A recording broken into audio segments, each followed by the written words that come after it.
সবকিছু আমাদের কাছে আসে, প্রাণপণ চেষ্টা করে ভাই, আমাদের তো পালাবার পথ তাই, আমরা যেদিকে যাই ঝুলাবে, এটা হচ্ছে রিয়েলিটি ভাই। আমি আমি আপনি এমন জায়গাতে আমার নিয়ে আইলেন। হুম এই ছেলে আমার 3 জেনারেশনের ছোট ছেলে মানুষ, হুম তার সাথে আমি মুক্তিযুদ্ধ আদর্শ, বাম ডান কিছুই থাকবে না, সব মিলেমিশে করতে হবে। শুধু এদেরকে নেতা ওরা বুঝবে কয়েকদিন পরে। ওই যে এরা যেমন 6 মাস পরে বুঝছে যে একটা মুক্তিযুদ্ধ ছিল, তাদের নেতা মাহফুজ আলম বলছে 6 মাস লাগবে না, এরা 1 মাস পরেই বুঝবে আরো কি কয় এরা। আমি এই কথাটা বলে দিলাম, বাবারা তোমরা ভালো থাকো। এর আগে কোনো মহান নেতার সাথে আমি বসি না, আমি আগে আগে জানলে মহিউদ্দিন সাহেবরে আমি অন্য কিছু বলতাম। শোনো তুমি কথাটা, ফাউন্ডেশন কি বুঝায়, একটা বিল্ডিং এর ফাউন্ডেশন, হুম। বাংলাদেশের ফাউন্ডেশন কি, বাংলাদেশ নামটা কিভাবে হলো, কিসের মধ্য দিয়ে বাংলাদেশ, এটা তো নামটা ছিল পূর্ব পাকিস্তান, এটা বাংলাদেশ হলো কেমনে? তুমি 47 কে বলতেছো আজাদির যুদ্ধ, আজাদির যুদ্ধ তো 52 সনে শেষ হয়ে গেছে। 52 সনে আইসেই তো স্লোগান হয়ে গেল আমার মায়ের ভাষা কেড়ে নেওয়া যাবে না, যখন পাকিস্তানিরা পাঞ্জাবিরা আমাদের ভাষা কায়রে নিতে চাইলো। মাত্র 5 বছরের মাথায় তো সব শেষ হয়ে গেল। এরপরে 52 থেকে যে তোমার সাথে কি বলবো, 69 71, তোমার বাবার জন্ম কত সনে আমি জানি না, আরো পরে হবে, আমার চেয়ে ছোট হবে তোমার বাবা। তুমি একটা কথা মনে রাখবার চেষ্টা করো, ইতিহাস বাদ দিয়া বাংলাদেশের এই যে 62 64 64 66 69 71 বাদ দেয়া, শুধু তোমরা এসে একটা আন্দোলনে জয়লাভ করে ফেলছো এবং আন্দোলনের মাথায় তোমরা দাঁড়াইছো। এই ফসলটা কিন্তু বপন করছে জমির মধ্যে বিএনপি সহ বিরোধী দল, বীজ ফালাইছে বিরোধী দল, চারা লাগাইছে বিরোধী দল, হালিবাজ দিছে বিরোধী দল, ধান হলুদ করছে পানি দিছে বিরোধী দল। তোমরা এসে 1 মাসে কাইটা দিছো, 1 মাসে কাইটা দিয়ে তোমরা মনে না ফজলু বলতেছো ভাই, যে এনে একটা ছোট, তোমাদের সব ফজলু ভাই এনে একটা ছোট প্রশ্ন না। করতে চাই।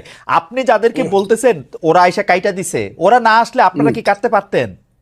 একদম একদম, হয়তো বা আরো 15 দিন পরে হইতো, আরো 1 মাস পরে হইতো, কিন্তু হতো না কে বলছে? আমার সন্তানের মতো। হুম আমি যখন ছাত্রলীগের প্রেসিডেন্ট 80 সনে, ওই হুম। সময় বোধহয় ও জন্মগ্রহণ করে নাই, না না, করছে? করে নাই করে নাই করে নাই আরে আমি 80 সনে ছাত্রলীগের প্রেসিডেন্ট, হ্যাঁ 83 পর্যন্ত হ্যাঁ। এরশাদ বিরুদ্ধে আন্দোলনের আমি প্রধান নেতা। হুম, হুম, যেদিন জয়নাল জাফর মুজাম্মেল কাঞ্চন দীপালি শাহ, আমি প্রধান নেতা, আমি একা বক্তৃতা করছি। এগুলো তো হুম। এদেরকে বলে লাভ নাই তো, এইসব কথা। তুফাইল আহমদরা কারা, শাহ মোয়াজ্জেমরা কারা, নূরে আলম সিদ্দিকে মুক্তিযুদ্ধ কারা করছে? এরা কি আন্দোলন সংগ্রাম করে না করে কিন্তু সবাই ফজলু, বলছে কিন্তু ফজলু ভাই, আমার ফজলু ভাই, কথা শুনে লন, জি জি আমি বলেন কথাটা এক বলেন সেকেন্ড। বলেন, এরা জি কি বলেন। আন্দোলন করেই কইছে আমাকে মন্ত্রিসভায় নেও আর আমার কথায় রাষ্ট্র চলবো? এরা তো গিয়ে এখন গ্রামে গ্রামে বৈশা থাকে, ওই যে সমন্বয়কের নামে জেলায় জেলায় কি করতেছে তারা। হুম এখন দল করবে, আমি তাদেরকে অভিনন্দন জানাই রাখলাম, হুম বাবারা হুম একটা দল হুম করো, হুম তোমাদের দল অনেক বড় হোক, সব মানুষ তোমাদেরকে ভোট দেখ, তোমরা মানুষের কাছে যাও, গিয়া তোমরা দেশ চালাও। হুম। কিন্তু আমাদেরকে নিয়ে, আমাদের মুক্তিযুদ্ধ নিয়ে কটাক্ষ করিয়া যা ইচ্ছা তা বলবা, যে আমরা মাপ চাইতে হবে, এখন মুসলমানরা আল্লাহর কাছে মাপ চাইতে হবে মুক্তিযুদ্ধের, যে এই কথাটাও আমাদেরকে সহ্য করতে হবে। এবং এই কথার পিছনে জামাত ইসলাম নাই, এটা আমাকে ধরতে হবে। এটা কে বলছে? জামাত ইসলাম সব কিছুর পিছনে আছে, যেখানে তোমরা বলো শিবির আছে সমস্ত কিছুর পিছনে। তবে একটা কথা তোমাদেরকে বলি, এই দিন কিন্তু দিন না, this is not the last. এই মুভমেন্টই লাস্ট মুভমেন্ট না, কিন্তু এই গেমটা কিন্তু ফাইনাল গেম। তোমরা যেটা বলতেছো may not be final game in the history, এটা সেমিফাইনাল ফার্স্ট রাউন্ডও হইতে পারে। না কিন্তু ফজলু কাজে ভাই, তোমরা যে কিন্তু ফজলু ভাই আপনি কি ওদেরকে বেনিফিট অফ ডাউট দিবেন? ওরা তো এটা প্রত্যাহার করলো, এবং কেউ তো কোনটা? আজকেও হান্নান মাসুদ ওই লেখার কথা আপনি বলতেছে, আজকেও হান্নান মাসুদ বলতেছে যে ও শাস্তি দাবি করে, যে লেখক এই লেখা লিখছে ও দাবি করে যে যে এডিটর এটা দেইখা দেখে নাই সেটার, এটা তো ওর অবস্থান, অনেকেরও অবস্থা। কার কাছে দাবি করে? জামাতের কাছে। শাস্তি কি জামাতের মতো একটা মেথডিক্যাল দল, একটা ক্যাডার ভিত্তিক দল তো 1 সেকেন্ড লাগে শাস্তি নিতে, জামাতের নিচে কতদিন হয়েছে? আপনি তো নিচে না নেয় নেয় নেই নেই তো, বরং জামাত শিবিরের সেক্রেটারি যে, আমি আপনাকে কি বলবো, না ফজলু ভাই, সভাপতি যে, ফজলু সে ভাই আপনি, যেভাবে আমি হেলালের সাথে তর্ক করছে, আজিজুল বাড়ি হেলালের সাথে, হ্যাঁ মুক্তিযুদ্ধ যে সঠিক ছিল না, এটা কি ছিল, এইসব কুকথা আকথা বা ওই যে কুযুক্তি, আমি তো এই ছেলেদের সাথে আলাপ করতে না না, রাজি না আপনি তো। ছেলেদের সাথে আলাপ করেন না, আপনার কথা বাংলাদেশের সবাই শুনতেছে, এই মুহূর্তে 13,000 জনের বেশি এতে লাইভ দেখতেছে। আপনি আমাকে একটা কথা বলেন, আপনি বাংলাদেশের একজন, মানে আমি কি বলবো, সবচেয়ে সাহসী মুক্তিযোদ্ধাদের একজন, মুক্তিযোদ্ধার একজন কমান্ডার। আমাদের যে 54 বছর পরে আইসা মুক্তিযুদ্ধের গুরুত্ব ওদেরকে বুঝাইতে হইতেছে, আপনি যাদেরকে 2 প্রজন্মের পরের, 3 প্রজন্মের পরে, আমারও 2 প্রজন্মের পরের যাদেরকে এটা বুঝাইতে হইতেছে, এর জন্য কি আমরা দায়ী না? আমরা মুক্তিযুদ্ধটাকে কোন জায়গায় নিয়ে গেছিলাম? আমরা সব জায়গায় 100% দায়ী। 54 বছরের মুক্তিযুদ্ধকে সবাই আপনি আমার ওই বক্তব্য শুনবেন। জি। আমি আমার সন্তানকে বলবো, ওই যে আমি বলছি যে প্রথম দিন থেকেই মুক্তিযুদ্ধের ট্রেনটা ভুল লাইনে উঠছিল। শুনছেন আপনি আমার এই বক্তব্যটা? এটা আমি কারে বলছি? কিন্তু ফজলু ভাই, আমার একটা আফসোস কি জানেন, যেই কথা আপনি ধরেন 1972, 73, 74 সালে আপনি বলতেছেন, 30 বছর 35 বছরের একটা দুর্দণ্ড প্রতাপশালী যুবক, সেই কথাই যখন আবার ওরা বলে, ওর কাছাকাছি কথা বললে আপনি এটা সহ্য করতে পারতেছেন না, এটার কারণটা কি আসলে? না, ওরা তো মুক্তিযুদ্ধটাকে মাকে অস্বীকার করে। মাকে যে অস্বীকার করে সে সন্তান না। আমি তো মাকে অস্বীকার করি না। আমি বলি আমার মাকে ভুল পথে নেওয়া হয়েছে, আমি বলি সেইটা। আমি তো মাকে অস্বীকার করি না, তো মা অস্বীকার করে। তাই নাকি? আমি মুক্তিযুদ্ধ তো অস্বীকার করি না, আমি বলি মুক্তিযুদ্ধের ট্রেনটাকে ভুল পথে চালানো। আমি বলি তো সেইটা। শুধু ট্রেন ভুল পথে চালানো, মুক্তিযুদ্ধের নাম কইরা মানে শোষণ, জনতোষণ, মুক্তিযুদ্ধের নাম করে লাভ হয়েছে। ওই যে ছেলে এখন কথা বলতেছে, হ্যাঁ, ইউনিভার্সিটিতে পড়ে বা অনেক সুন্দর সুন্দর কথা বলে, এরা কথা বলে মুক্তিযুদ্ধ না হইলে ভুল ত্রুটি যত কিছু 54 বছর বলেন, বাঙালির সন্তান কিন্তু জেনারেল হইতো না, জেনারেল ওয়াকারুজ্জামান হইতো না, বাঙালির সন্তান কিন্তু সিনিয়র সচিব হইতো না, বাঙালির এই দেশে আদমজি, ইস্পাহানি, দাউদ, বাউনির সাইকেলের গাড়ি দেখতাম, তার নাতিদের গাড়ি। আমাদের সেই ছেলে যে এখন ওদের যে নেতা হাসনাত আব্দুল্লাহ, আমি তাকে ধন্যবাদ দিব। সে বলছে আমি 4 কোটি টাকা দামের গাড়ি দৌড়াই। 4 কোটি টাকার গাড়ি বাঙালি ছেলেদের থাকতো না। আদমজির নাতি রোলস রয়েস গাড়ি আমাদের দেখতে হতো। মুক্তিযুদ্ধ হয়েছে বলেই বাঙালি বলতে পারে 36,000 কোটি টাকা চুরি করার মতো সুবিধা হয়েছে। না হইলে দাঁড়ায় দাঁড়ায় দেখতে হইতো পাঞ্জাবিরা কি করে দেশ লুট করে, আর আমাদের মেয়েদেরকে নিয়ে গিয়ে সুন্দর সুন্দর বাগনা বানায়। মুক্তিযুদ্ধ সবটা খারাপ এই কথাটা আমি বলবো না। আমার মনে হয় যে ভুল হয়েছে, কিন্তু মুক্তিযুদ্ধ সবটা খারাপ। মুক্তিযুদ্ধ হওয়ার ফলেই বাংলাদেশ নামে একটা দেশ হয়েছে, বাঙালি জাতির একটা রাষ্ট্র হয়েছে। বাস দ্যাটস অল। আমি আপনাকে শেষবারের মতো আসবো 1 মিনিটের একটা প্রশ্ন করার জন্য। সেই প্রশ্নটা হচ্ছে এরকম যে আপনি বাংলাদেশের রাজনীতির, যেটা আমি প্রথমে করেছিলাম, যে 54 বছরের মধ্যে কোন সময়টা বাংলাদেশ রাষ্ট্র হিসাবে মুক্তিযুদ্ধের আদর্শে পরিচালিত হয়েছে বলে আপনি মনে করেন? আমি বলি তো সেইটা। শুধু ট্রেন ভুল পথে চালানো, মুক্তিযুদ্ধের নাম কইরা মানে শোষণ, জনতোষণ, মুক্তিযুদ্ধের নাম করে লাভ হয়েছে। ওই যে ছেলে এখন কথা বলতেছে, হ্যাঁ, ইউনিভার্সিটিতে পড়ে বা অনেক সুন্দর সুন্দর কথা বলে, এরা কথা বলে মুক্তিযুদ্ধ না হইলে ভুল ত্রুটি যত কিছু 54 বছর বলেন, বাঙালির সন্তান কিন্তু জেনারেল ওয়াকারুজ্জামান হইতো না, বাঙালির সন্তান কিন্তু সিনিয়র সচিব হইতো না, বাঙালির এই দেশে আদমজি, ইস্পাহানি, দাউদ, বাউনির সাইকেলের গাড়ি দেখতাম, তার নাতিদের গাড়ি। আমাদের সেই ছেলে যে এখন ওদের যে নেতা হাসনাত আব্দুল্লাহ, আমি তাকে ধন্যবাদ দিব। সে বলছে আমি 4 কোটি টাকা দামের গাড়ি দৌড়াই। 4 কোটি টাকার গাড়ি বাঙালি ছেলেদের থাকতো না। আদমজির নাতি রোলস রয়েস গাড়ি আমাদের দেখতে হতো। মুক্তিযুদ্ধ হয়েছে বলেই বাঙালি বলতে পারে 36,000 কোটি টাকা চুরি করার মতো সুবিধা হয়েছে। না হইলে দাঁড়ায় দাঁড়ায় দেখতে হইতো পাঞ্জাবিরা কি করে দেশ লুট করে, আর আমাদের মেয়েদেরকে নিয়ে গিয়ে সুন্দর সুন্দর বাগনা বানায়। মুক্তিযুদ্ধ সবটা খারাপ এই কথাটা আমি বলবো না। আমার মনে হয় যে ভুল হয়েছে, কিন্তু মুক্তিযুদ্ধ সবটা খারাপ। মুক্তিযুদ্ধ হওয়ার ফলেই বাংলাদেশ নামে একটা দেশ হয়েছে, বাঙালি জাতির একটা রাষ্ট্র হয়েছে। বাস দ্যাটস অল। আমি আপনাকে শেষবারের মতো আসবো 1 মিনিটের একটা প্রশ্ন করার জন্য। সেই প্রশ্নটা হচ্ছে এরকম যে আপনি বাংলাদেশের রাজনীতির, যেটা আমি প্রথমে করেছিলাম, যে 54 বছরের মধ্যে কোন সময়টা বাংলাদেশ রাষ্ট্র হিসাবে মুক্তিযুদ্ধের আদর্শে পরিচালিত হয়েছে বলে আপনি মনে করেন? সেই সময়টা হলো 10 এপ্রিল থেকে 16 ডিসেম্বর 1972 সন, মানে মোটামুটি ভাবে। হ্যাঁ, 10 এপ্রিল 1971 সাল থেকে 10 এপ্রিল 1971 সাল থেকে 71 না, 10 এপ্রিল 1972। মুক্তিযুদ্ধের পরের কথা বলছি আমি, ওকে, থেকে 4টা এবং আলটিমেটলি 16ই ডিসেম্বর পর্যন্ত মানে ওই পথে, মুক্তিযুদ্ধের পথে দেশটা চলছিল। কেন? ওকে, তখন 309 ঘন্টা হুম, বিতর্ক করে বাংলার শ্রেষ্ঠ সন্তানেরা, আবারও বলছি বাংলার শ্রেষ্ঠ সন্তানেরা, আবারও বলছি হুম, বাংলার শ্রেষ্ঠ সন্তানের একটা সংবিধান করছিল, যেটা পৃথিবীর শ্রেষ্ঠ সংবিধানের একটা হিসাবে পরিগণিত হইতো, পরে এটা নষ্ট হয়েছে। এই সংবিধানটাকে আবার আমার মাসুদ বাবারা এইটা একদম ওইটা কি বলছে, কবর দিয়ে দিতে চায়।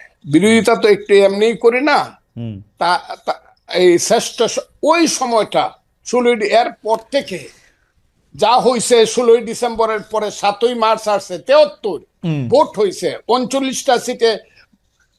ওই ওই সরকারের আমলেই 39টা সিটে ভোট সঠিক হয়। আমার মনে যায় এই ফজলু ভাইয়ের কথা শোনা খুবই, মানে কি বলবো, খুবই আকর্ষণীয়, খুব চমৎকার, শুনতে ইচ্ছা করে শুধু, কিন্তু সময় নাই, আমাদের শেষ করতে হতেছে। কিন্তু 72 সংবিধানটা আপনি সত্যি পৃথিবীর সর্বশ্রেষ্ঠ সংবিধানগুলির একটা মনে করেন? সর্বশ্রেষ্ঠ বলে নাই তো, সবচেয়ে ভালো সংবিধানগুলি, সবচেয়ে না ভালো সংবিধানগুলি সবচেয়ে একটা? না, শ্রেষ্ঠ সংবিধান এক। আচ্ছা, শ্রেষ্ঠ সংবিধানের একটা, ওই 70 অনুচ্ছেদ থাকা সত্ত্বে না প্রধানমন্ত্রীর না না, কাছে 70 অনুচ্ছেদ আমি আপনাকে বলি, হ্যাঁ, 70 অনুচ্ছেদ তখন বাস্তবতায় তো এটা তো অনেক সময় লাগবে। 70 অনুচ্ছেদ তো হইলে 54 কে 55 কে 56 সনে ওই যে এমপি এমএলএ হইয়া ভোট কেনাকাটা করে যেভাবে প্রতি 24 ঘন্টায় একবার সরকার বদল হইতো, সেই তিক্ত অভিজ্ঞতা থেকে কিন্তু 70 না, এটা আপনারা বলেন বহুবার, এটার বহু রকম রেমেডি সারা পৃথিবীতে আছে, আপনারা ওইটার দিকে আপনারা জান নাই। যাই হোক, আমার কাছে 70 আমি সমর্থন করি না।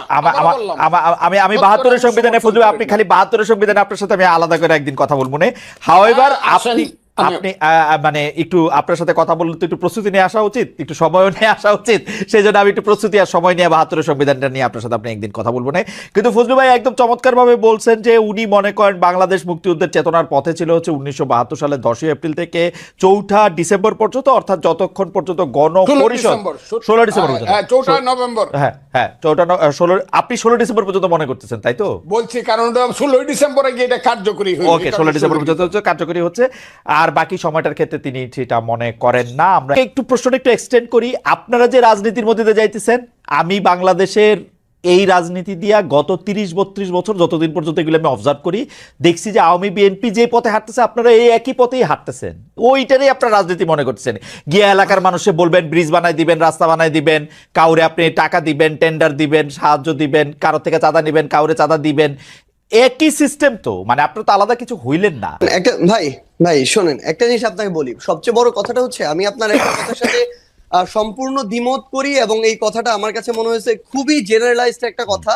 আপনি একটা কথা যেটা রনি ভাইকে বলছেন যে আওয়ামী লীগের দেয়া ছাঁচে বৈষম্য বিরোধী ছাত্র আন্দোলন চলতেছে। ভাই একটা কথা আপনাকে স্পষ্ট করে বলি, সবচেয়ে বড় কথা হচ্ছে বৈষম্য বিরোধী ছাত্র আন্দোলন কোন একজন স্টুডেন্ট কোন একটা কাজ করছে, কোন একজন সাধারণ নাগরিক একটা কাজ করছে, বৈষম্য বিরোধী ছাত্র আন্দোলন নাম ভাঙায় করছে, সমন্বয়ক শব্দটা নাম ভাঙায় করছে, তার মানে সেই দায় এই বৈষম্য বিরোধী ছাত্র আন্দোলন নিবে, এটা কোনোদিন হইতে পারে না। আমরা আমাদের জায়গা থেকে সবচেয়ে বড় যে জিনিসটা দেখছি যে এই পুরো যে আপনি যে সিস্টেমটার কথা বলতেছেন, কালচারটার কথা বলতেছেন, এইটা বৈষম্য বিরোধী ছাত্র আন্দোলন বলতে আপনারা যাদেরকে চেনেন ফেস হিসেবে এই মানুষগুলো এটার জন্য সবচেয়ে বেশি স্ট্রাগল করে যাইতেছে। এই পুরো বাংলাদেশের নতুন যে সংস্কার প্রক্রিয়া, এটার জন্য সবচেয়ে বেশি স্ট্রাগল করে যাইতেছে। কোন জায়গাটা থেকে? আসলে এই যে বাংলাদেশে বিগত 16 বছরে এই যে একটা কালচার এস্টাবলিশ করে দেওয়া হয়েছে, মানুষের রন্ধ্রে রন্ধ্রে এই যে বিভিন্ন তোষামোদি, কালপ্রিটগিরি বিহেভিয়ার গুলো ঢুকে গেছে, এই যে বিভিন্ন রকম অপকর্মের সাথে জড়িত হওয়ার প্রবণতা ঢুকে গেছে, ব্যক্তি স্বার্থ এই যে চিন্তা করার যে প্রবণতা ঢুকে গেছে, মানুষ সামগ্রিকভাবে কালেকটিভলি এই জায়গাটা থেকে এখনো বের হইতে পারতেছে না। মানুষ এখন প্রত্যেকদিন 100টা তদবির নিয়ে আসে, মানুষ এখনো তাদের জায়গা থেকে নিজেরটা দেখে শুধুমাত্র যে আমি ট্রান্সফার নিয়ে আজকে যদি ভোলা থেকে ঢাকায় যাই আমার ফ্যামিলি একটু ভালো থাকবে, কিন্তু ঢাকার যে ফ্যামিলিটা বরিশালে যাবে তার কি হলো সেটা মানুষ চিন্তা করে না। আপনি যদি আজকে দেখেন এই পুরো বাংলাদেশের যে রাজনৈতিক দলগুলো, এই দলগুলো বিগত অর্ধ শতাব্দী ধরে যেই পলিটিক্যাল কালচারটা প্র্যাকটিস করে আজকের এই অবস্থানে আসছে, এই অভ্যুত্থানের পরও ওই পলিটিক্যাল কালচার থেকে ওই পলিটিক্যাল দলগুলো বের হইতে পারে না, তার রাজনৈতিক নেতৃবৃন্দ বের হইতে পারে না। ভাই শেষ করি, একটু শেষ করি ভাই।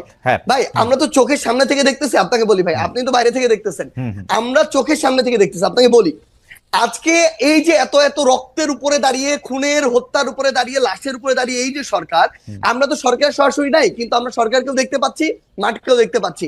আমাদের সবচেয়ে বড় যে সুবিধাটা হয়েছে, মানুষের না আসল চরিত্রটা আমরা দেখতে পাচ্ছি। বড় বড় রাজনীতিবিদ, বড় বড় সুশীল, বড় বড় শিক্ষাবিদ, বড় বড় মিডিয়া ব্যক্তিত্ব, এগুলো আপনার সামনে যতটা ভদ্র যেভাবে প্রেজেন্ট করে, ভিতরে এক একটা কালপ্রিট এবং ভণ্ড। এরা ভিতরে ভিতরে নেগোসিয়েশন করে, ভিতরে ভিতরে এরা তদবির করে, ভিতরে ভিতরে এরা আগের কালচারটা এস্টাবলিশ করার জন্য মাঠে তাদের ছেলেদেরকে পাঠায় চাঁদাবাজি করে, উপরে এসে বলে কে ওখানে চাঁদাবাজি করতে গেছে।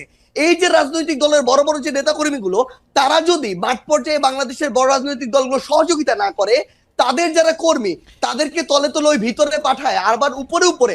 আজকে আপনি দেখেন কেন আওয়ামী লীগের বিচার হইতেছে না। আওয়ামী লীগের বড় বড় নেতা কর্মীগুলোকে শেল্টার দিয়ে রাখছে। আমি বলি, জেলা আওয়ামী লীগের সাধারণ সম্পাদক সভাপতিকে শেল্টার দিচ্ছে জেলার অন্য কোন বড় রাজনৈতিক দলের সভাপতি সাধারণ সম্পাদক। This is the bitter truth. এই শেল্টার দিতেছে টাকার বিনিময়ে, এই শেল্টার দিতেছে ম্যান পাওয়ারের বিনিময়ে, অথবা এটা চিন্তা করতেছে আজকে থেকে 5-10 বছর পরে তার যদি খারাপ সময় আসে, সে তাকে শেল্টার দেবে। ভাই একটু জাস্ট সেইটা বুঝাই। ফিনিশিংটা আচ্ছা, ফিনিশিংটা দেন। সামগ্রিকভাবে শুরু করি। তো সবচেয়ে বড় কথাটা হচ্ছে, বৈষম্য বিরোধী ছাত্র আন্দোলন বলতে যে 3 জন ওইখানে সরকারি উপদেষ্টা কিংবা মাঠে যারা আছে, অ্যাকচুয়ালি যারা স্পিরিটটাকে ধারণ করে, ভাই 5 তারিখের পরে বৈষম্য বিরোধী ছাত্র আন্দোলন হইছে নতুন করে, এই সংখ্যাটা বেশি। তারা এই নাম ভাঙায় খাইতেছে আরো বেশি।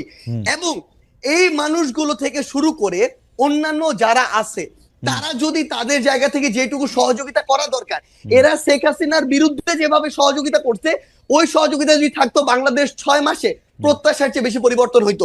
কিন্তু সবচেয়ে বড় সমস্যা হচ্ছে, আমরা তো সামনে থেকে ওইখানে থেকে ফেসটা পরিচিত হয়ে যাওয়ার কারণে সবকিছু আমাদের কাছে আসে, প্রাণপণ চেষ্টা করে। ভাই আমাদের তো পালাবার পথ নাই, আমরা যেদিকে যাই ঝুলাবে, এটা হচ্ছে রিয়েলিটি। ভাই সামগ্রিক যে স্টেক হোল্ডার গুলো, এগুলো তো বিগত কালচার গুলোর সাথে অতপ্রতভাবে জড়িত এবং সহযোগী।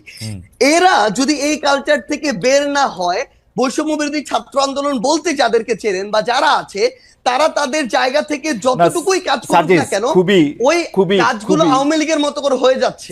আপনারা তদবির করতেছেন তো, বিভিন্ন জায়গায় আপনারা তদবির করতেছেন তো, করতেছেন না? আসতেছে আপনাদের কাছে ভাই, শুনেন ভাই, আসতেছে 100টা, হ্যাঁ, করতেছি না ভাই। আপনি একটা রেফারেন্স বের করে দেখাবেন যে এই তদবিরটা করছি। এবং যদি কোনো একটা ক্ষেত্রে, ভাই বলি, ধরেন কোন একটা জেলার ডিসি ওই জায়গায় গিয়ে এখনো রাজনৈতিক দলের তোষামদি করতেছে, জনগণের চিন্তা না করে নির্দিষ্ট কিছু মানুষের এজেন্ডা বাস্তবায়ন করতেছে, ওই এলাকার মানুষ, জনগণ, ছাত্র প্রতিনিধি সবাই একসাথে এসে যখন বলে, তখন এই দাবিটা তুলছি। কিন্তু আপনি এটা যখন জনগণের ক্ষেত্রে হবে, দেশের স্বার্থ হবে, তখন আমরা আমাদের জায়গা থেকে দাবি তুলবো। আপনি এটা একটা এক্সাম্পল দেখাবেন। আমি দেখাবো সার্জিস, আমি একটা এক্সাম্পল দেখাবো, একটা এক্সাম্পল দেখাই, অবশ্যই একটা এক্সাম্পল দেখাই, একটা এক্সাম্পল হ্যাঁ আপনারই দেখাই।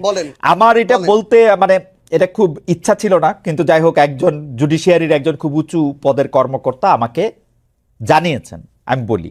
সেটা হচ্ছে, আপনার বাবার তদবিরের কারণে নিয়োগ বন্ধ করে দেওয়ায় পঞ্চগড়ের জেলা জজ আর চিফ জুডিশিয়াল ম্যাজিস্ট্রেটকে মিনিস্ট্রিতে অ্যাটাচড করা হয়েছে।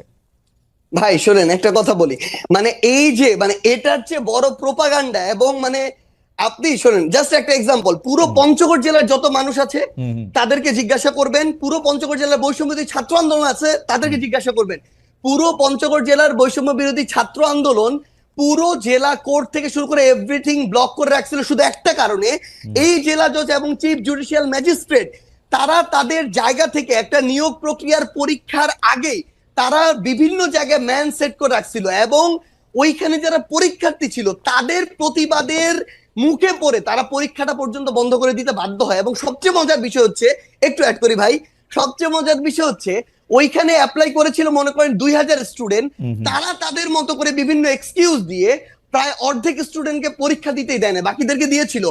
এবং এরপর এটা পর্যন্ত রেফারেন্স ওই স্টুডেন্টদের পরীক্ষার্থীদের কাছে চলে গিয়েছিল, বিভিন্ন পলিটিক্যাল দল তাদের জায়গা থেকে লিস্ট পাঠিয়েছিল।